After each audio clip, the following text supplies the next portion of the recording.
Prologue. The Bloodied Banner of Iron Fjord.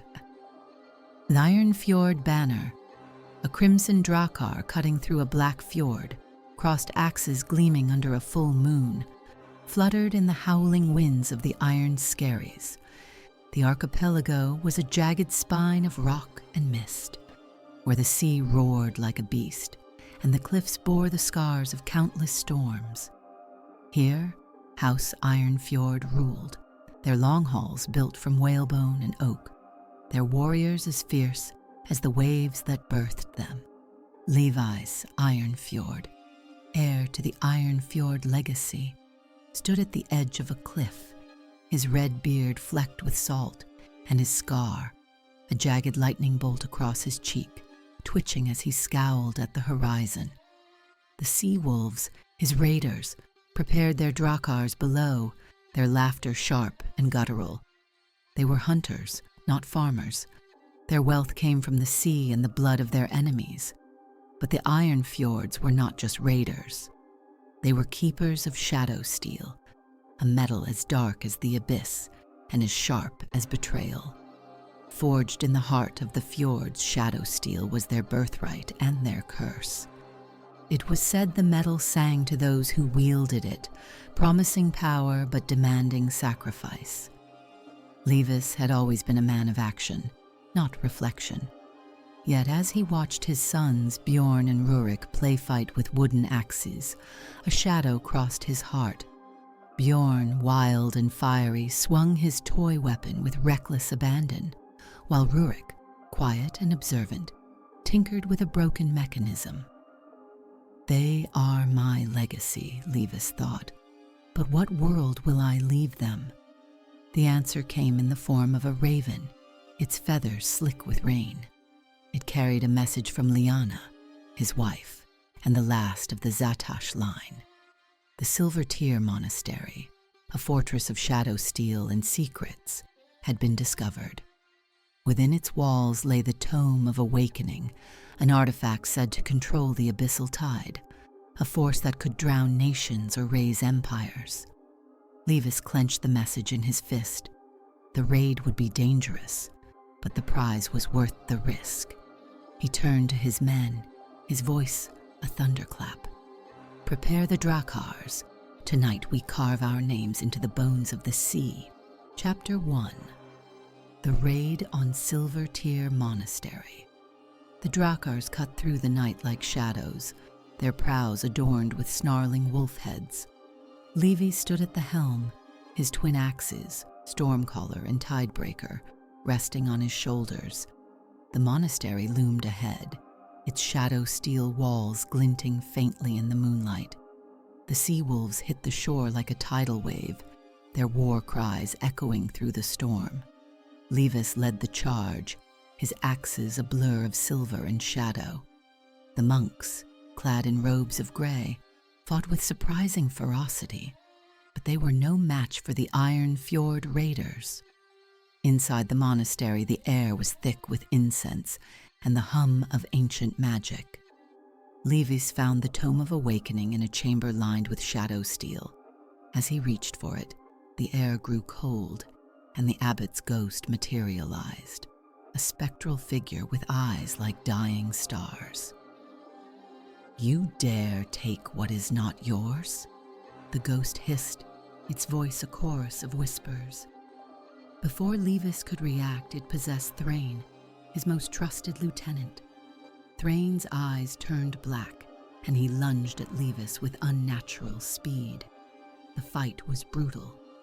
Levis's axes clashed against Thrain's shadow steel blade, sparks flying like shards of lightning. Finally, with a roar, Levis disarmed Thrain and plunged Stormcaller into his chest. The ghost shrieked and dissipated, leaving Thrain's lifeless body on the floor. Lyana entered the chamber, her black hair tied in war braids. She ran her fingers along the shadow steel walls, her voice low. This place is a treasure trove. We could forge an army with this metal. Levis nodded, but his gaze lingered on the tome. It pulsed faintly, as if alive. And this? What do we do with it? Lyana's eyes hardened. We keep it, but beware, Levis. Some doors, once opened, cannot be closed. As they left the monastery, the storm broke, and the first light of dawn painted the sea in hues of gold and crimson. Levis stood on the deck of his drakkar, the tome of awakening in his hands. He did not yet know the cost of his victory, but the weight of it settled on his shoulders like a shroud. The Ironfjords had taken their prize, but the shadows were stirring, and in the depths of the sea, something ancient began to awaken. Chapter 2. Shadows Beneath the Tide. The sea wolves returned to Ironfjord with blood on their blades and shadow steel in their holds. The wind howled through the Iron Skerries as Levis stepped onto the stony shore, the tome of awakening bound in leather and iron clutched in his hand. His heart was heavy with the memory of Thrain's death, but there was no time for mourning.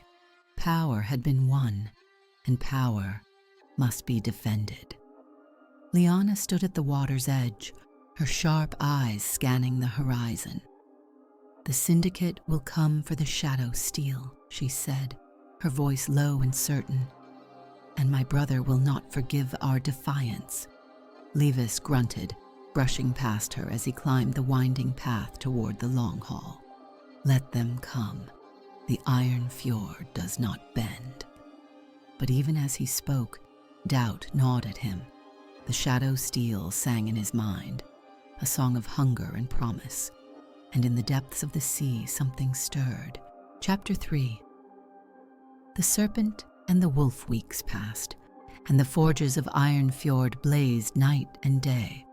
Levis's warriors worked tirelessly to shape the shadow steel into blades, armor, and anchors for their warships. Yet every strike of the hammer seemed to deepen the curse. One night, a raven arrived bearing a black seal. Kargen Zatash's words were sharp as daggers. "Return the mines and the woman, or the Ironfjord will drown." Levis crushed the parchment in his fist. "If he wants blood, he'll have it." But Lyana placed a hand on his arm. "War with the Zatash will destroy us," she warned. "We need allies." And so Levis called upon Arthur the Tide-forged, a wandering knight who sought shadow steel to repair his trident of the deep. In return for weapons, Arthur pledged his sword to defend the fjord. Matteo, a shadow walker from the southern isles, agreed to infiltrate the Syndicate and unearth their plans. Yet even as alliances were forged, a darker shadow crept closer. Chapter 4. The Awakening of Hrafnir. In the deepest mine beneath the Silver Tear Monastery, Lyana led the excavation.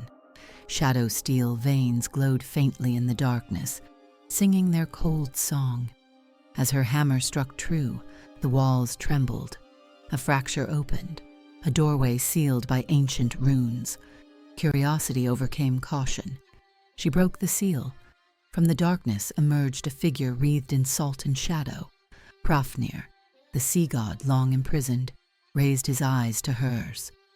"Release me," he murmured, "and the sea shall bow before you." But there was a price.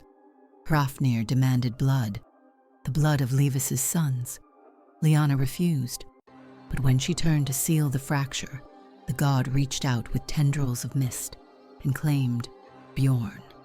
The boy's wild heart twisted, and when he emerged, his eyes gleamed like ocean foam.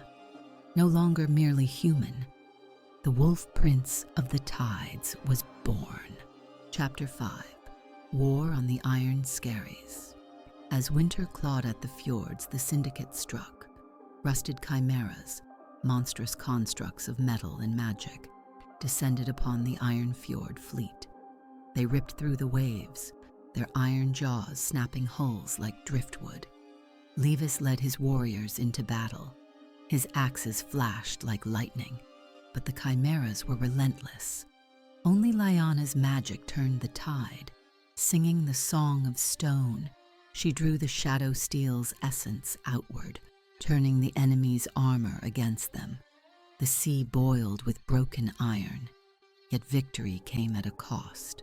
The tome of awakening burned hotter, the Abyssal Tide grew restless, and Bjorn drifted further from his humanity.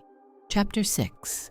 The price of redemption desperation drove Levis and Lyana to seek the Temple of Hrafnir, an ancient shrine deep beneath the sea. There they would find the means to break the gods' hold on their son. They sailed beyond the Iron Skerries, to the maw of the deep, where storms raged without end. In the temple's sunken halls, the sea colossus awaited, a beast of coral and shadow, bound to guard the heart of Hrafnir's power. The battle was fierce.